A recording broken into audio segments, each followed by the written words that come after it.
Hey, what's up, you all, and welcome back again in another video of projector demo. Here you can see that's the LED projector, and it's a pretty old one, but a very good one, and it's connected to the laptop.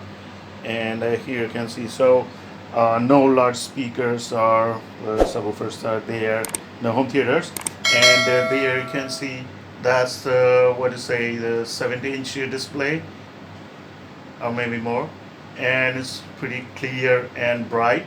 Well, still one light is on, you can see, but still it's bright enough. So today I'm going to give you a demo of this projector.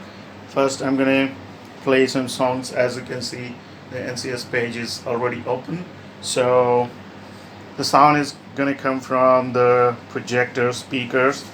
It has two speakers on both sides, one on left side and one on the right side.